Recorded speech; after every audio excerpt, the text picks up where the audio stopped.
Tonight on Grady Newsource, the CDC discusses the possible effects of the Johnson & Johnson COVID-19 vaccine.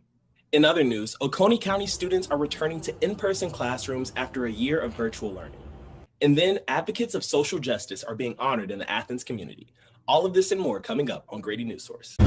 This is Northeast Georgia's only local source for TV news. From the Grady College at the University of Georgia, this is Grady Newsource.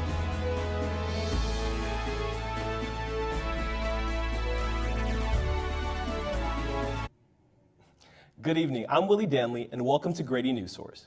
We begin with breaking news. Minnesota police officer Kim Potter, who fatally shot Dante Wright, was charged today with second-degree manslaughter.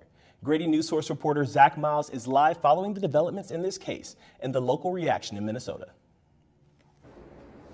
Yeah, Willie, the protesters will actually begin lining up here in about 3 hours right behind me outside Athens City Hall.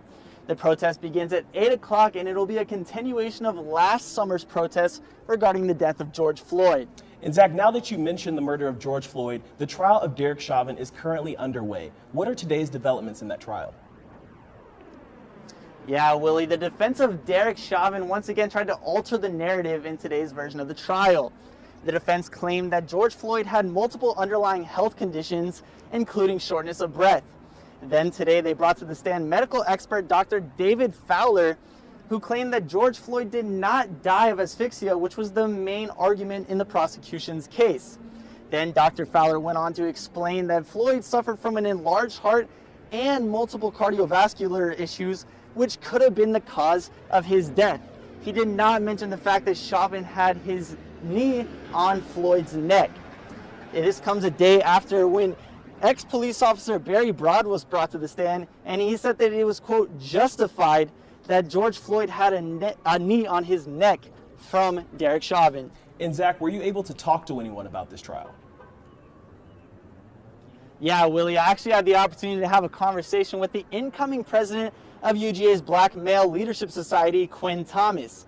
Thomas used the word sickening and disgusting when referring to the trial.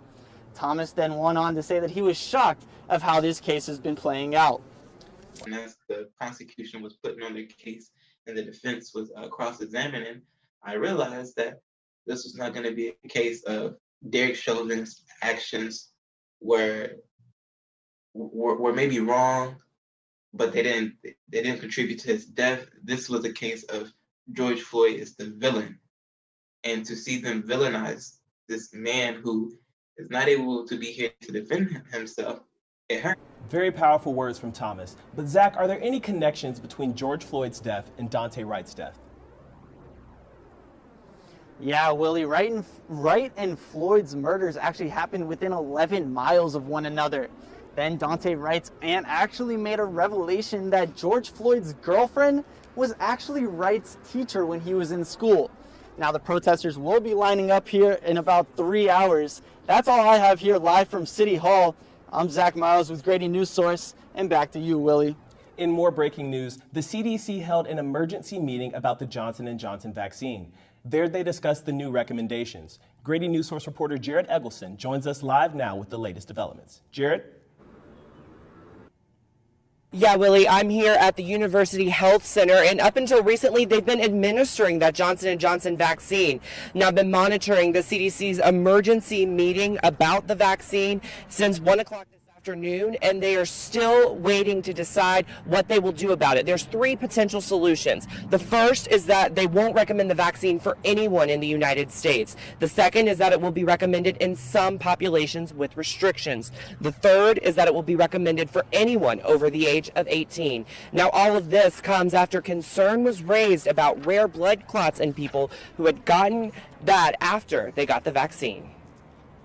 Just over 311,000 of the Johnson & Johnson COVID vaccines have been shipped to pharmacies across Georgia, but administration was paused earlier this week over concerns of rare but serious blood clots forming. 6.8 million Johnson & Johnson vaccines have already been administered here in the United States, with 6 cases of blood clots occurring after vaccination, all occurring in women between the ages of 18 and 48, and all symptoms showing up within 13 days of being vaccinated. Christy McIntyre got her Johnson & Johnson vaccine recently. I would say the one thing that is a little more concerning is just that it is women 18 to 48. I do fall in that category. But other than that, I'm not in the blood clot high risk category. It's a little uneasy. It's a little nerve wracking.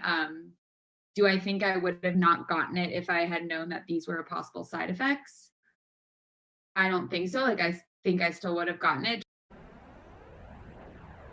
And the blood clot scare has caused more concern that vaccine hesitancy will be on the rise. Dr. Anthony Fauci, who is President Biden's chief medical advisor, says that this should show you that the CDC and FDA, they are taking safety seriously. They pulled this vaccine as soon as they heard complaints of potential adverse reactions. That committee has not made a decision yet, but a decision does have to be made today. We, of course, will keep you updated on that.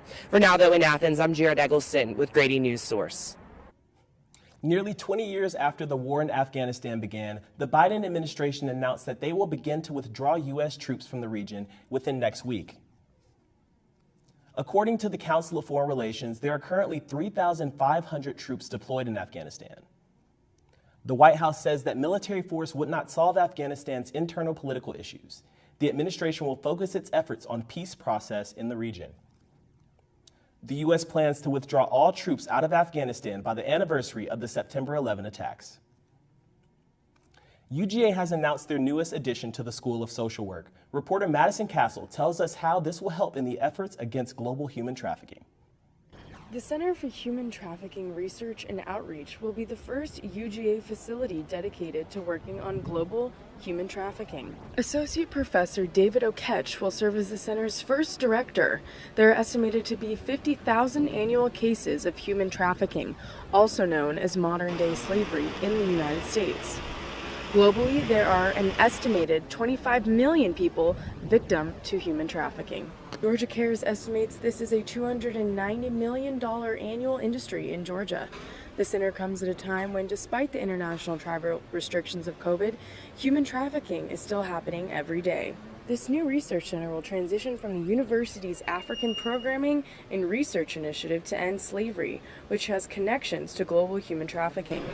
The primary focus of the center is gathering research and data to aid non-governmental organizations and policymakers in stopping and preventing human trafficking. Hartsfield-Jackson International Airport in Atlanta, Georgia, the world's busiest airport, is only an hour and a half away and has been making efforts to prevent human trafficking in Georgia. UGA adds another initiative into the fight to stop global human trafficking. I'm Madison Castle with Grady Newsource. Piedmont College officially changed its name to Piedmont University. Grady Newsource reporter Southern Brit has more on how the change impacted the local community. Really is very symbolic of what we're trying to become at Piedmont. It's official. Piedmont College is out and Piedmont University is in. After 124 years in the foothills of North Georgia and 2 years of developing new mission statements and branding, Piedmont is officially a university as of this past Friday. What makes Piedmont so great is the people. So when you add in the name and the people, I think it will help the institution be recognized across the region and the state. Ranking amongst the top small colleges in the region per U.S. News reports, Piedmont added a wide range of programs, including graduate programs, as well as accreditation, financial resources, and equipment to become a university. That university designation is really more prestigious than Piedmont College. And Stamps, a local high school coach and former Piedmont soccer mom, experienced this herself when Georgia College went to Georgia College and State University. Stamps says the change is more than a new name. I guess I can attest to the fact that when they changed that over to a state university, it definitely made my degree look better. And I'm hoping for the same for, the kids of Piedmont College, now Piedmont University. Along with Piedmont's upgrade in Demarest, the university added a campus here in Athens, Georgia. Piedmont's campus could have some Athenians saying "Go Lions" before too long. Piedmont is a wonderful school. It's like a family, so absolutely I'll send more kids to Piedmont College. Southern Brit, Grady Newsource. Coming up, social justice efforts in Athens are being recognized for the community to see. Hello. Hi. I'm from Blue Hood Stonebarns. We brought a meal for you, and I'm here to serve it to you. Okay, great. Come in. Zucchini carbonara, made from zucchini that was harvested earlier this morning. Again? Hey, Dan Barber. You have room for a little bit more? Come on in. Brochettes, the sausage. So when we made that zucchini carbonara, you know, they're the end pieces of the zucchini, and they're the cores that we cut away, not to mention zucchini flour. Usually those get thrown out. We use them to create an entire second dish. Does that, oh. Again? I'm here to bring you your third course. It's the vines from your zucchini. We'll have a little zucchini stem pasta, a different experience of zucchini. When we start to think differently about our food, we can get a lot more out of it. This is delicious. What do you think we can make out of this? 40% of food in America is never eaten. Cook it, store it, share it. Visit SaveTheFood.com. 1 in 6 seniors faces the threat of hunger, and millions more live in isolation. America, let's do lunch. Drop off a hot meal and say a quick hello. Volunteer for Meals on Wheels by donating your lunch break at americaletsdolunch.org. Laughing too hard at one of your colleagues' jokes at the office party? He's not even funny. Warning sign. Those drinks are probably going to your head. Probably okay isn't okay when it comes to drinking and driving. They call me Maxie, but I prefer tripod. I was your above-average four-legged homie, and then wham-bam minivan. Some people pity me. Now that's lame. I still run, fetch, and swim. And the ladies love me. I'm the ultimate wingman. Just don't ask me to high five.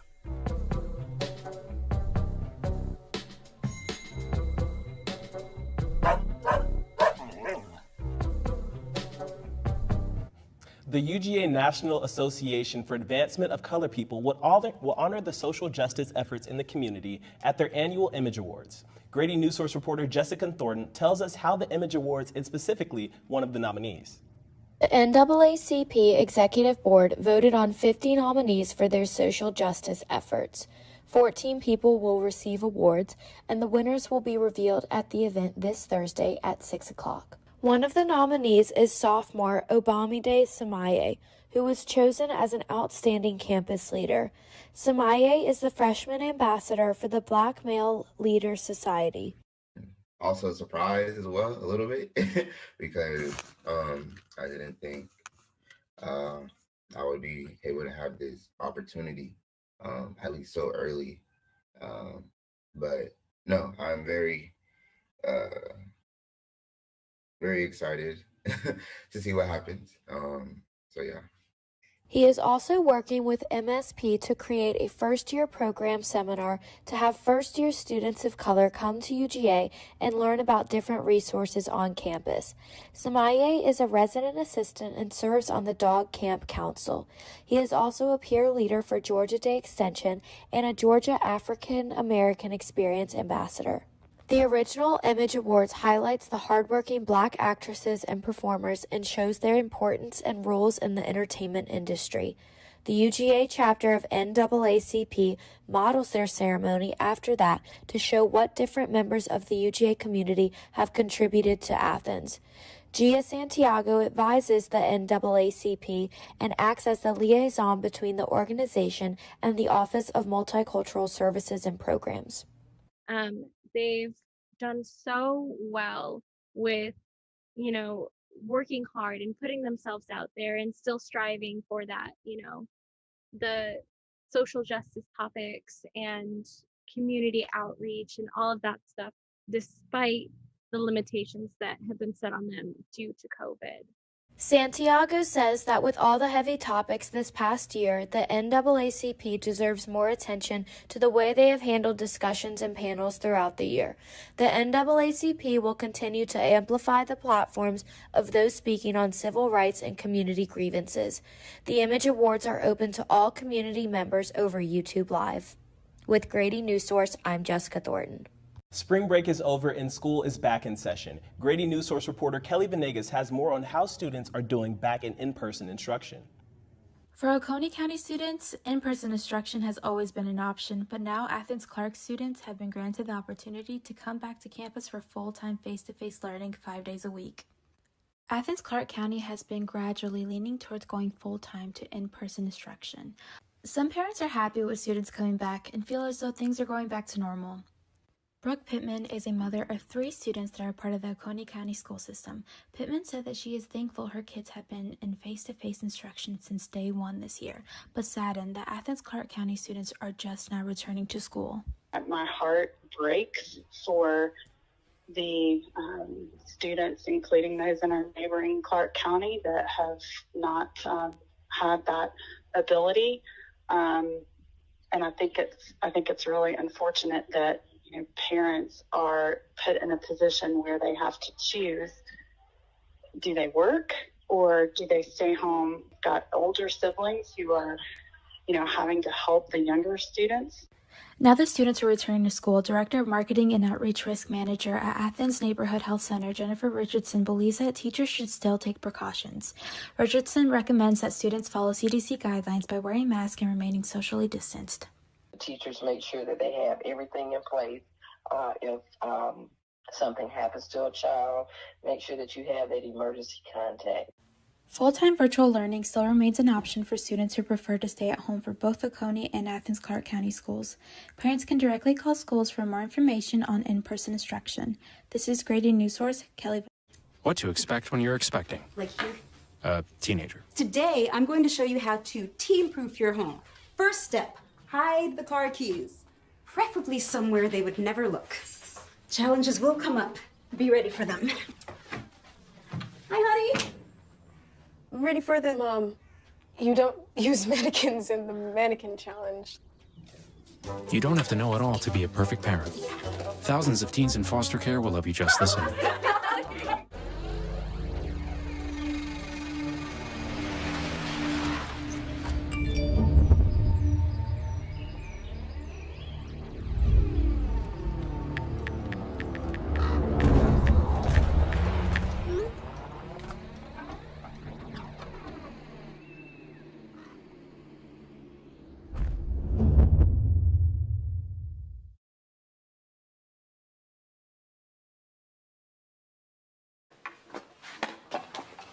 Did you hear about the pony with a sore throat? He was a little horse.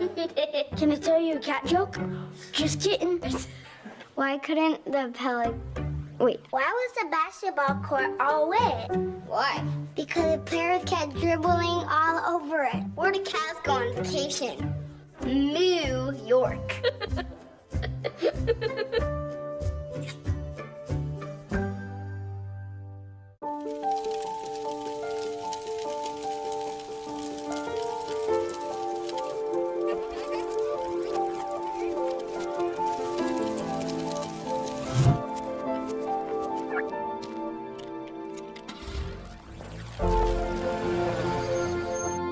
Did you know parking over tall, dry grass can spark a wildfire?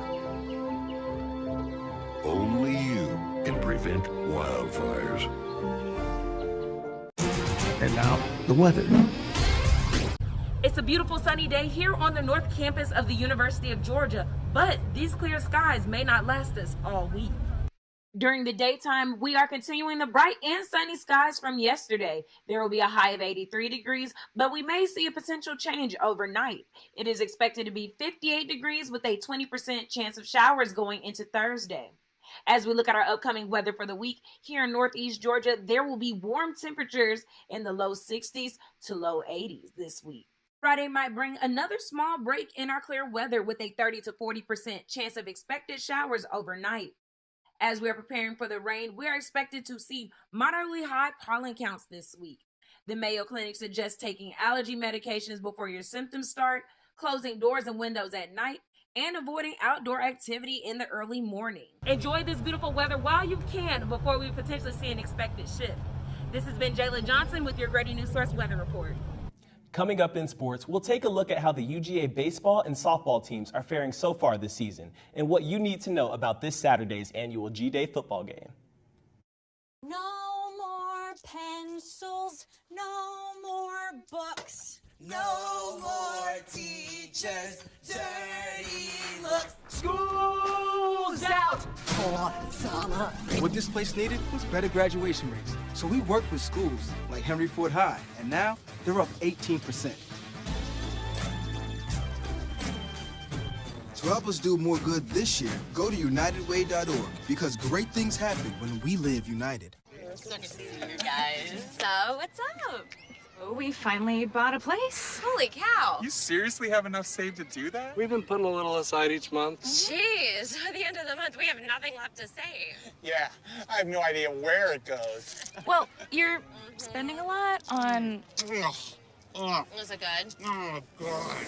Oh, how is my account overdrawn? When it comes to financial stability, don't get left behind. Get tools and tips for saving at feedthepig.org. And now, sports. And welcome to Grady Newsource Sports. I'm your host, Nick Finch. Let's get right into it. The Georgia baseball team picked up a 10-7 win yesterday against Georgia State at Foley Field. The team has won 3 of their last 4 games and will be back in action this Friday against Kentucky at Foley Field, with first pitch being set for 6 p.m. The UGA softball team won their second SEC series of the season with a 5-2 win against number 10 ranked Kentucky on Monday. The team is now ranked 26-8 overall on the season and ranked number 20 in the nation, according to NCAA's website. The team is back in action tonight, hosting USC Upstate, with first pitch set for 6 p.m. here in Athens at the Jack. And the much-anticipated return of Georgia football is finally here. This Saturday, the team will play its annual G-Day spring game for the first time since 2019, as last year was canceled due to COVID-19 protocols. Now, COVID protocols will still be in effect for the game. Sanford Stadium will be filled to roughly 25% capacity on Saturday, and you need a ticket to attend. Kickoff is set for 2 p.m. on Saturday. Thanks for watching Grady Newsource Sports. I'm Nick Finch.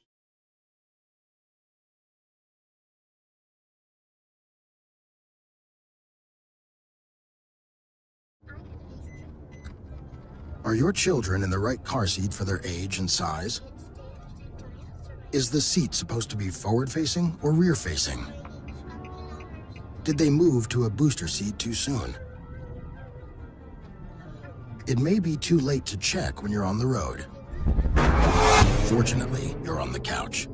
Car crashes are a leading killer of children 1 to 13. Don't think you know. Know you know.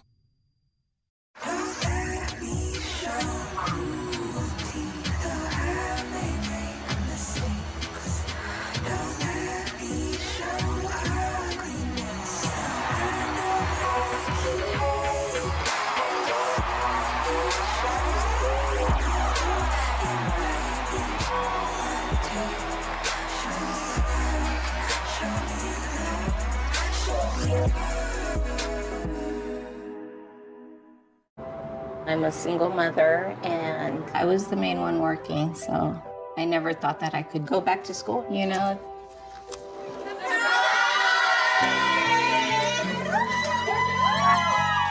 My sister, my mother, everybody wanted to help me with my kids.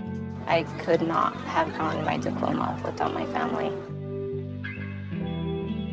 Find free adult education classes near you at finishyourdiploma.org. It's a beautiful day out here. Sunny today with light breezes, giving way to clouds in the afternoon.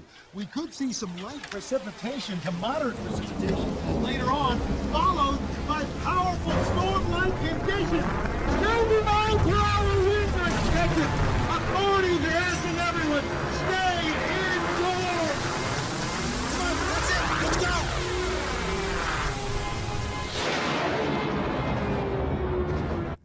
Getting your hands dirty takes on a new meaning for children in Athens, Clarke County, especially if it means feeding the community. Grady Newsource reporter Arena Plunkett caught up with Athens' littlest gardeners. To the untrained eye, it's just some soil. But to the kids at Rock Springs Community Center, it's something much more. It's a chance at learning how to grow food. A hot commodity for some who don't know where their next meal is coming from. With over 20,320 food insecure individuals in Athens, Clarke County alone, children are no exception, especially children living in low-income households. Enter the Grow It Know It program, a partnership between the University of Georgia Office of Service Learning and Athens, Clarke County middle schools that address food insecurity and project-based learning activities. It was born out of the desire to have more and more highly County School District at the schools. Getting kids to consider their diet for environmental reasons, for personal health and community health reasons, for local economy reasons, getting kids outside, so there's lots of that too. It works like this. Children grow and learn about food from seed to harvest to table on small plots of land and are guided to give back to the community by serving it alongside a chef free of cost to patrons if they cannot afford it. Every time I see food or like a fresh product, I feel like I know more about it than most people and how to grow it and different things are what season it might grow better in and different things like that. The program's data points to participants feeling an increase in confidence. To Dr. Lauren, having confidence in agriculture is a good thing. I think focusing on building children's confidence or adults really even is an important part of teaching, but also encouraging and promoting practices of any kind. Despite the appetite the Grow It Know It program is filling, there are some weeds in the system that make replicating the program elsewhere difficult. For one, there's not a big financial backing to the program, and it's difficult to run the operation with only 5 staff members. Despite planting the seeds on 4 small raised beds, the impact on these little green thumbs keeps on growing. For Grady Newsource, Irena Plunkett. Thank you all for joining us tonight. From Grady Newsource, I'm Willie Danley, and we'll see you on Monday. Way to go, guys. Appreciate it.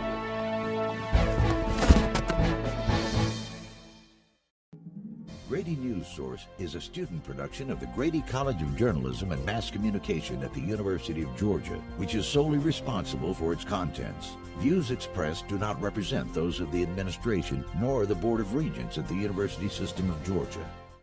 Hi, I'm Peter. And there's nothing I love more than sharing vegetables with my friends. Come on in! Help yourself to anything. That's why we give our food the utmost respect it deserves. Did you know there are simple steps we can all take to help save food? You can cook it, store it, even share it. Just don't waste it. Because when it comes to food, better ache than never. To learn more, visit SaveTheFood.com. You think getting dumped by a text is harsh? Try getting dumped by a tennis ball. My ex-owner drove me out to the woods, yelled fetch, and by the time I brought the ball back, he was gone. Yeah, I was pissed. But the folks at the shelter helped me let go of my anger. I learned coping skills, like taking it to the hole. Boom! Now I'm ready to fetch again. But how about I throw and you run and get it?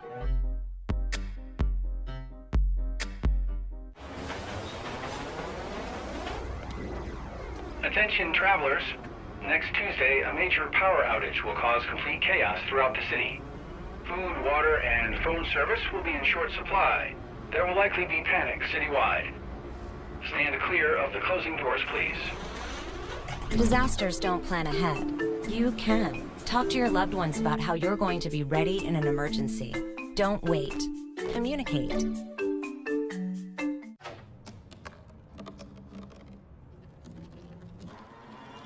Everybody has a dream.